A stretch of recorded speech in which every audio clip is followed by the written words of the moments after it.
Hi, it's Dirk Decline here. I'm talking to Lisa Liss today about the project she was involved in, or she set up, called the Bandage Project. Now, Lisa, if you just want to give a bit of an overview of what that entails, when it started, and why you thought of setting it up in the first place. Okay. So the Bandage Project kind of came about by accident because I've always taught Anne Frank and the Holocaust, and this is my 35th year of teaching.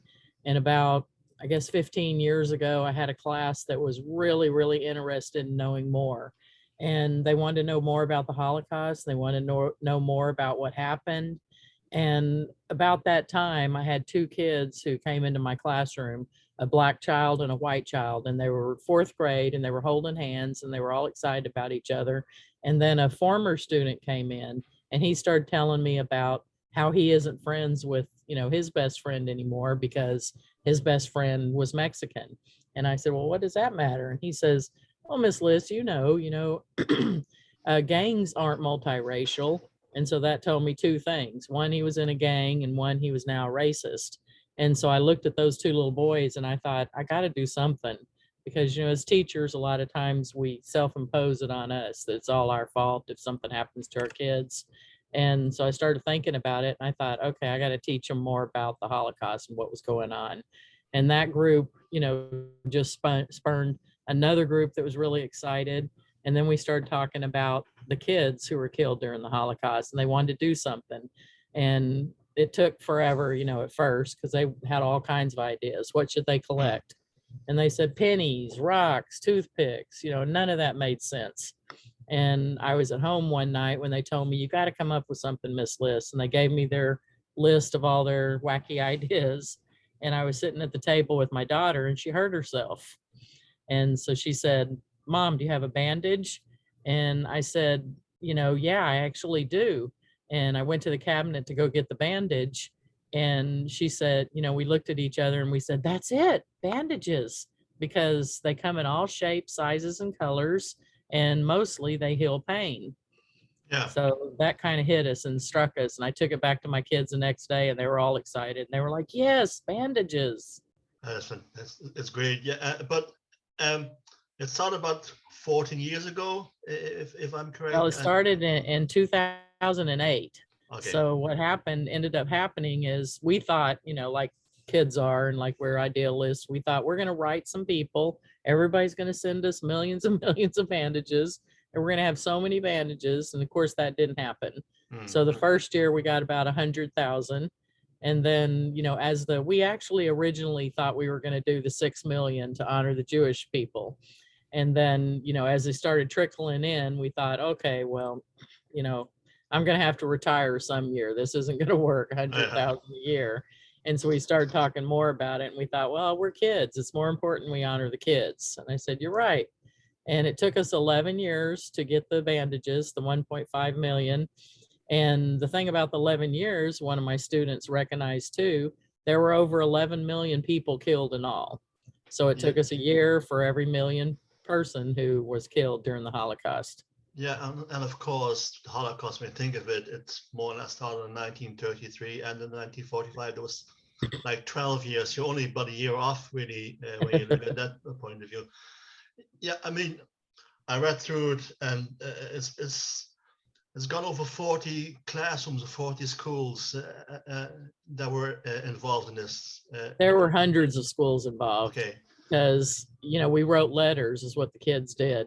And we wrote probably 1,000 letters a year and they talked to people. So, we even heard from Steven Spielberg and, we heard from some, Elie Wiesel wrote us a letter. And, we heard from a lot of survivors and we met a lot of survivors through the years. And it just kept rolling into something amazing. And it just, all the kids, we call ourselves tolerance kids, and all the kids who have been a part of it through the years, it's just something they'll never forget.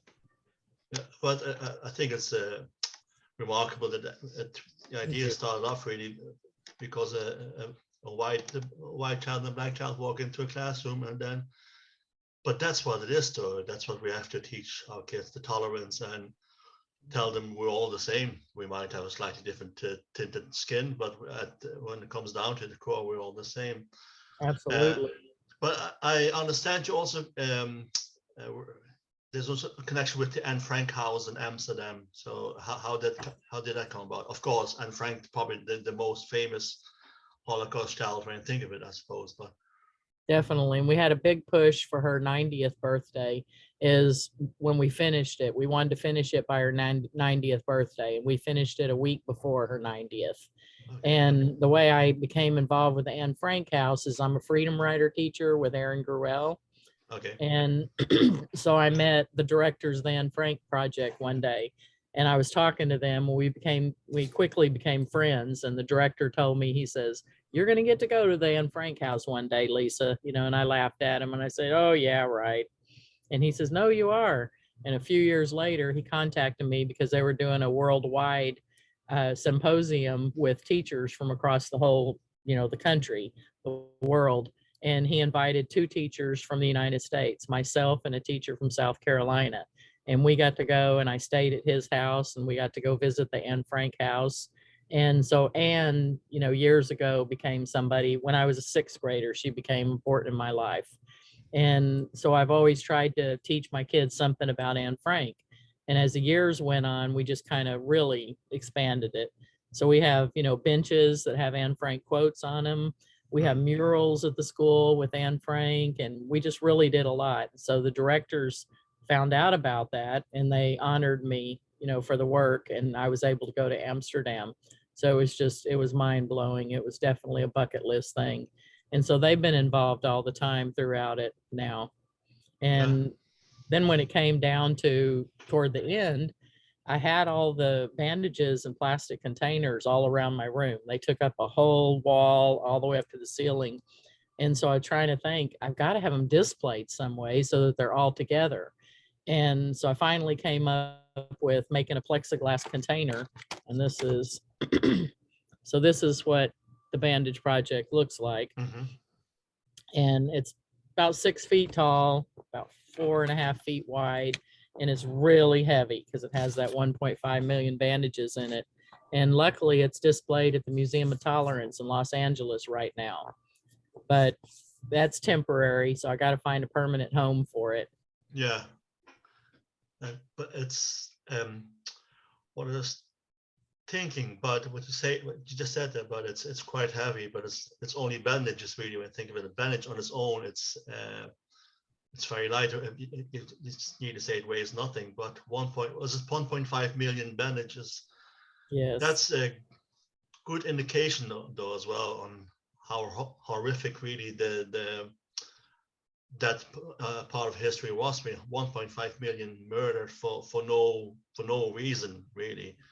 Right. So, and yeah, that's actually a good picture of looking at it. So it's one bandage weighs nothing, but 1.5 million, there's a weight of quite a substantial weight Yes, connected to that. totally. And Jan Eric and Aaron from the Anne Frank house, and Barry, they first said, well, what I need to do is once we reach the 1.5, display them for a while and then donate the bandages, like to some sort of shelter or third world place that could use the bandages. But, talking to my students, they don't want to do that because Yeah. we write a name on every single bandage. So every single bandage has a name written on it that one of my students did. For 11 years, we wrote on bandages, and they stand for kids. And they said, we can't do that because if you do that, then you're lost the purpose of the whole project. You're not honoring the kids anymore. You're throwing them away. And they Yeah. were already thrown away. So, I agree. We can't do that. What you could do, just have it as a display around, as you said, just have around some museums, I suppose, then get it back at some stage. But so you got But all it the way. costs money to do that. Yeah. I mean, I'm sure there's some projects that can be funded for that as well. So I was going to say, so you got the names of all the 1.5 million children, and I think that's just amazing because, as you know, I write a lot myself about the Holocaust, and I find it very difficult to find names sometimes. Right. We didn't find 1.5 million Okay, children of those, but we found as many as we could, and we had okay. lists of that, and we used those. Plus, sometimes people would send us bandages, and they'd say, "Do this in honor of," Mm, like Parkland. They sent us bandages with the kids' names who were killed there. Columbine, we worked with Daryl Scott, and he sent us names of the ones who were killed at Columbine, and so there's different kinds of names. So they honor okay, different people. that's good. So that's going to be my next question. What is there an idea of maybe some follow-up, but not necessarily just Holocaust, but maybe other mass murders, genocides? Because unfortunately, there have been quite a few even after the Holocaust. Is there any idea of a follow-up on that?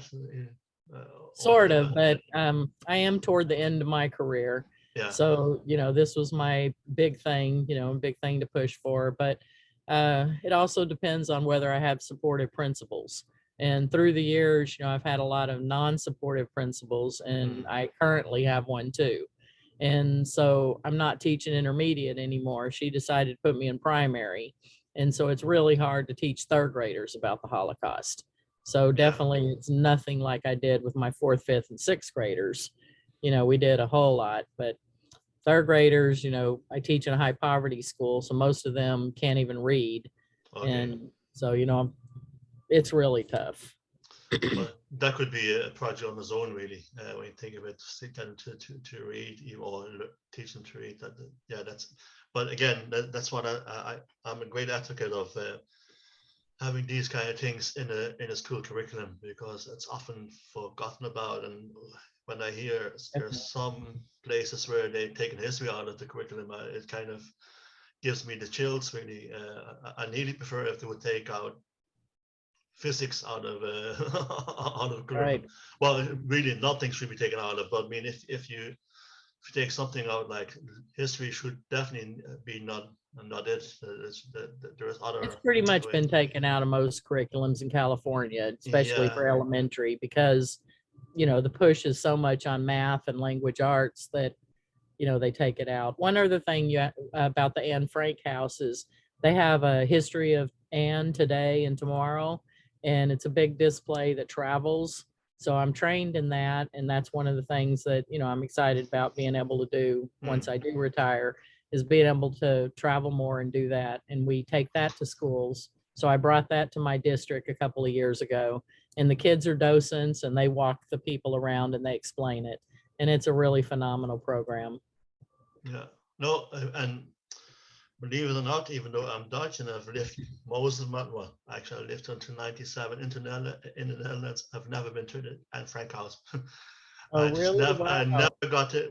The last time I was in Amsterdam, we were trying to go, but the queues were phenomenal. They were just like a mile queue. I think we only had a few hours to spare. I think it'll be by the time we get to the front door, we will have to turn back again. So, but this Oh, year we're doing something different. I'm going for a few weeks to Munich, and I've taken Dachau oh, wow. as part of it. So because that's where for me where the Holocaust more or less started in Dachau was the first concentration camp. So that's how I approach that. But yeah, I'm sure I'm going to get to Anne Frank House at some stage. Good. That was a nice thing, cool thing too, Yeah, meeting the director and being friends. So I got to walk right in. yeah, yeah. And So we it's got to go back where the dignitaries, like Obama stood in the office and everything. So I got to go back there and pretend like I was somebody, yeah. but But I it was mean, definitely, we were all somebody. So I mean, yeah, to me, it doesn't matter who you are. You're all somebody. To me, a bin man is definitely, just as definitely. important as the president of the United States. So that to me, that makes no difference. And you're teaching elementary at the moment, Yes. and that's in California. Yes. Yes. Was And I've always taught elementary, but mostly fourth, fifth, and sixth. yeah, So upper elementary. It's yeah. more my thing. No, again, uh, we need good educators, and thanks for this chat, and I'm sure we'll tie in again once you have some other, or maybe if you get involved in other projects. I mean, I'm sure, but even with the Bandage Project, we're going to promote it a small bit as well. I know it's kind of more or less finished. There's only just a display now, but it doesn't mean I can't promote it, even the display Right. of it also. And I do have a book, and like I said, the project is itself at the Museum of Tolerance, but I'm working on a couple other things. There's Unsung Heroes.